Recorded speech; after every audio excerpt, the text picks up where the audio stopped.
An important question which preoccupied me on this topic was, what is the impact of the masters of the universe on the reaction of the audience? I have often observed that even when morally wrong, these protagonists have great appeal. Freud, Olden, Fenichel observed that narcissistic personalities frequently exert a fascinating effect upon others. How can we understand that? Talks on Psychoanalysis shares topics published in the IPA Society journals and Congress debates worldwide, brought to you in the voices of the original authors. We hope this window will allow you to experience the depth and breadth of psychoanalytic thought around the world. This podcast has been created by Gaetano Pellegrini and edited by Gaetano Pellegrini and Andy Cohen. Introduction read by Andy Cohen. To stay informed about the latest podcast releases, please sign up today. In this episode, in collaboration with the IPA Publications Committee, we hear from Ilany Kogan, who will be speaking about her new book, Narcissistic Fantasies in Film and Fiction, Masters of the Universe. Here she studies narcissistic fantasies from a psychoanalytic perspective through the analysis of various protagonists in literature and the performing arts. One of the author's main interests is the narcissistic desire to be master of the universe, a godlike, omnipotent, and immortal figure. Although this wish is a universal propensity of early origin, it is also relevant to the identification with narcissistic leaders in the modern world. Ilany Kogan is a Training and Supervisory Analyst in the Israel Psychoanalytic Society. She is one of the founders of the Psychotherapy Centre for the Child and Adolescent in Bucharest, Romania. She worked as supervisor for the IPA Study Group in Istanbul, Turkey, and currently supervises in Germany and Romania. For many years, she also worked with the offspring of Holocaust survivors and published extensively on this topic. In 2003, she was awarded the Elise M. Hayman Award for her studies on the Holocaust and Genocide. She also received the Sigourney Award for lifetime achievement in her work in 2016.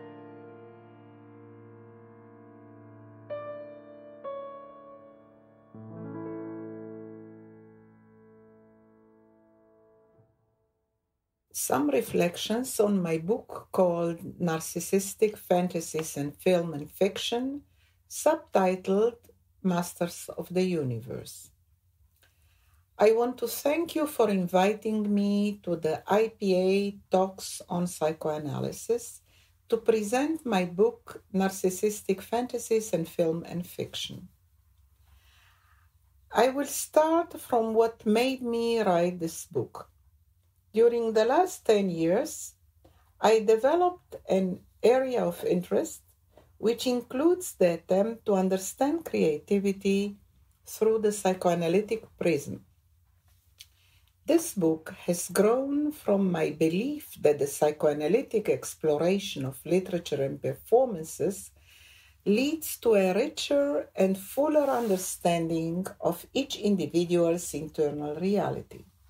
It includes an exploration of narcissistic fantasies of various protagonists of films and novels, and focuses on the fantasy of the omnipotence of the self, which is a predominantly narcissistic desire to be a master of the universe, a deity, an omnipotent, immortal figure. I have chosen to examine fictional characters of films and novels because the emotional truth that great artists convey through symbols, and this often resonates in the audience. In the realm of film, I examine the protagonists from a psychoanalytic viewpoint. This brings us to a controversy in the psychoanalytic world in which contemporary analysts engaging in film criticism claim that self-introspection and observation of ourselves in relation to films is the only valid way to help us understand this form of art. I want to point out the opposite, the fact that a psychoanalytic understanding of film and fiction may contribute to our self-understanding and the expansion of our inner boundaries. In this connection, Freud's eloquent statement comes to mind. The poets and philosophers before me discovered the unconscious. The world of performing arts, as well as fiction, may reflect the unconscious, thus enriching our knowledge of various aspects of our own existence, both in its normal and psychopathological manifestations. This is what makes the analysis of the fictional characters in this book relevant to us all. In the realm of novels, I analyze several works of the great contemporary writer Ian McKean, who tackles the issue of narcissistic fantasies connected to the inability to mourn and the fear of death in a courageous way.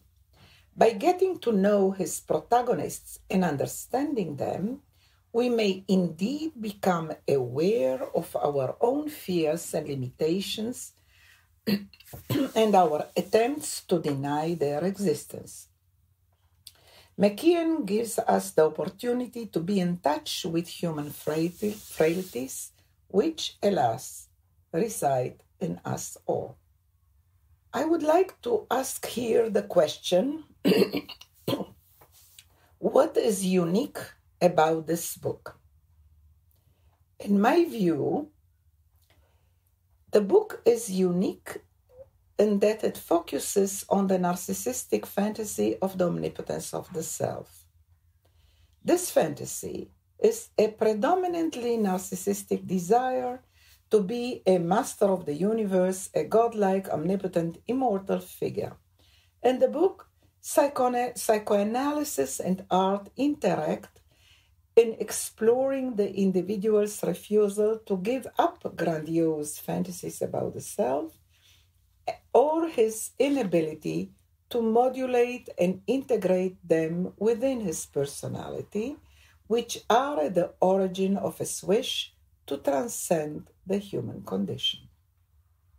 These narcissistic fantasies are often expressed through aggressive and self-destructive behavior, including flirtation with death and destruction.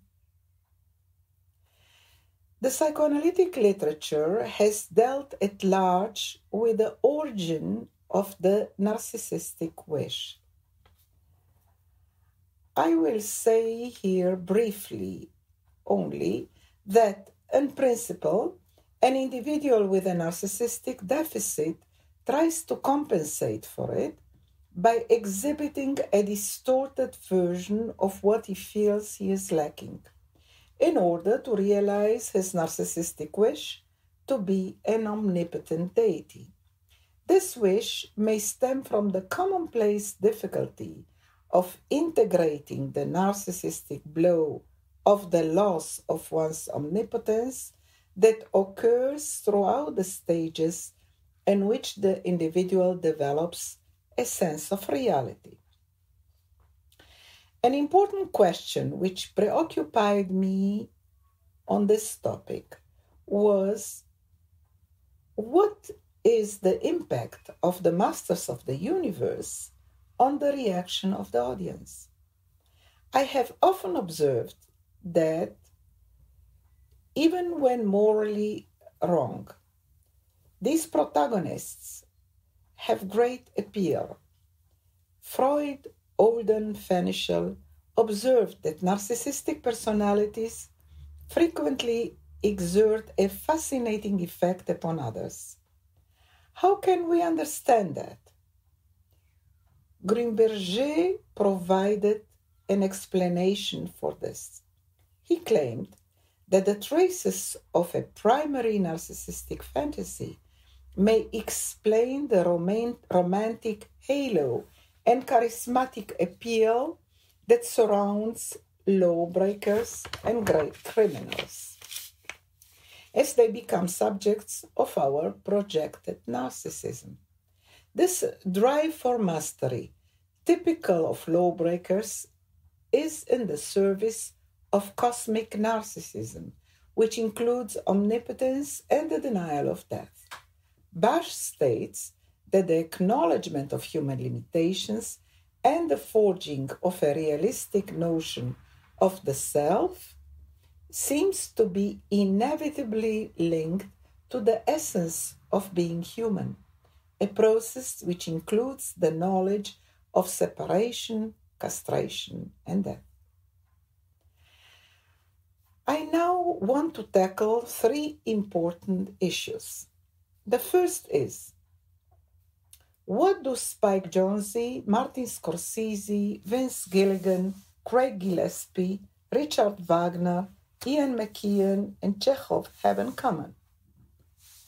The second, why was I attracted to these particular works of art? And the third, why are narcissistic fantasies so relevant to the world in which we live today? Concerning my first question, what do various works of art described in this book have in common? I believe that the underlying theme of the various works of art includes narcissistic fantasies of omnipotence and immortality, and the rebellion against the limitations of life. These fantasies are universal and exist from times immemorial. Their examination in the book is partly along a continuum of time. I first examined the struggle for supremacy in Richard Wagner's opera cycle Der Ring des Nibelungen, which is based on the Nordic and Germanic sagas written in the 13th century and elaborated by Wagner in the 19th century. I continue by describing the narcissistic fantasies of the gods of Wall Street, the representatives of American culture of the 1980s, a period in which greed and individualism triumphed. This is followed by an examination of narcissistic fantasies in the modern era, in which technology attempts to deny the reality of castration, separation, and death by means of technical devices. My second question is, why was I attracted to these particular works of art? To answer this question, I wish to explore the relevance of narcissistic fantasies to myself as well as to the modern world. Searching for the unconscious reasons which made me choose this topic, I found in myself traces of narcissistic fantasies, including the rebellion against life's limitations, as well as the fear of separation and death. Like most people, I feel that our present endeavors to overcome death and create artificial life are of great interest. The historian Yuval Noah Harari claims that by means of such ventures, humans attempt to upgrade themselves into gods by acquiring abilities that in the past were considered divine, such as eternal youth, mind reading, and engineering life. If this is true, we are all striving to realize the narcissistic fantasy of omnipotence of the self described above. Greenberger, who has examined this phenomenon in depth, claims that the wish to be a master of the universe is defined by the narcissistic pleasure in absolute superiority. This wish is often expressed through fatal accidents or unfortunate excesses. The narcissist unconsciously pursues pleasures in such a way that he cannot resist the temptation of feeling, if only for a moment, a moment which holds out the promise of eternity, the privileges of divinity. Concerning my question about the relevancy of the narcissistic fantasies to our modern world, I wish to state that although the wish to be a god is a universal propensity of early origin, it is relevant to our present era.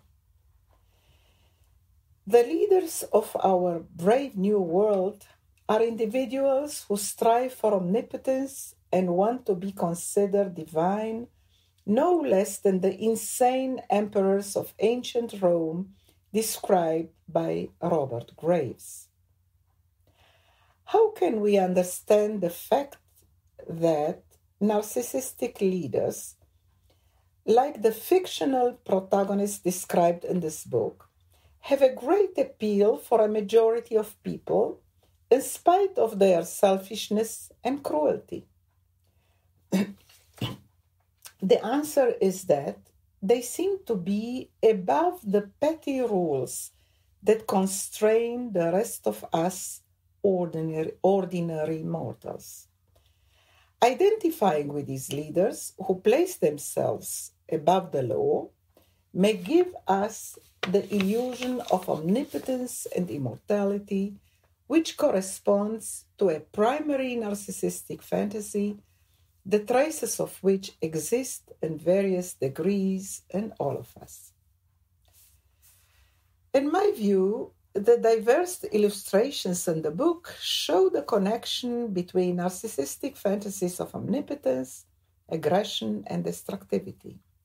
They can teach us about our own, sometimes troubling cultural reality, in which we try by all means to achieve immunity from conflict and avoid feelings of pain and mourning. In this connection, Warren Poland's eloquent words come to mind. Is the avoidance of pain an evolutionary flaw for humanity, a place where the specious advance of mental representation, thinking, and delay of action all get subverted as the skills are used for anesthesia rather than growth? How come that individuals with excessive narcissism and self-deficits influence organizational cultures and their members, strategies, and decision-making in often destructive and even pathological ways? The narcissistic political leaders, like the protagonists in the films and novels which I described in the book, create a grandiose pact against reality, which is expressed through the narcissistic perversion of truth. The phenomenon takes the form of a lie that seems truth-like and a truth that appears as a lie. Since they use their narcissistic defenses of gloss and glitter, truth becomes secondary. What counts for such individuals is how they appear in the eyes of others. It does not matter to them if what they say is true or false, so long as it is credible. Credibility takes the place of truth. Nor are such leaders bothered whether what others say is true. If what they hear is not to their liking, it is soon turned back on others by means of projection. Another characteristic of these leaders, is their mirror-hungry personality, which requires a continuous stream of admiration to booster their grandiose self. On the surface, they convey a sense of certainty and strength. The mask of extreme self-confidence is no mere pose, for the inner doubt is so profound that a wall of dogmatic certainty is necessary to ward it off. The splitting off of the devalued self is a critical aspect of the narcissistic political leader. These narcissistic individuals may have an extraordinary ability to lead the public by the collar, by arousing, exciting, and thrilling it. They may use perversity as a strategic power to seduce the aroused and stimulated public. Like the characters in the book, the narcissistic political leaders are unable to apologize, since apology and remorse would invalidate an infallibility. Moreover, they have the omnipotent fantasy and conviction that they have everything and that they owe nothing to anyone.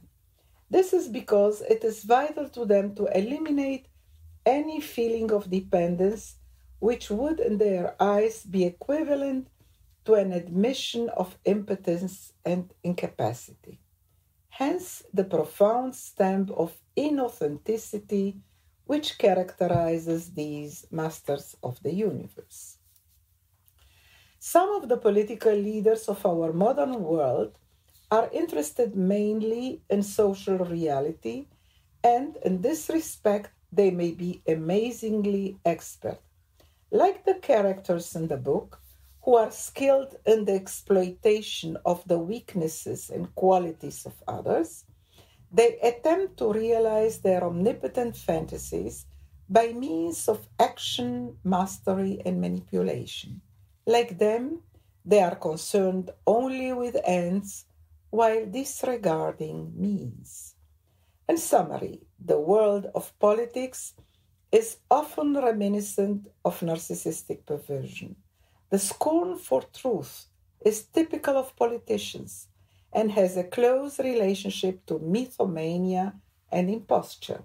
To protect our modern world from our own omnipotence and destructivity, we have to be aware of our identification with these political leaders caused by our own narcissistic fantasies projected on them. We must form a conception of reality by working through the mourning connected to the acceptance of our human limitations. I therefore believe that the exploration of narcissistic fantasies of protagonists of various works of art and their impact on the audience is relevant nowadays more than ever. Thank you very much.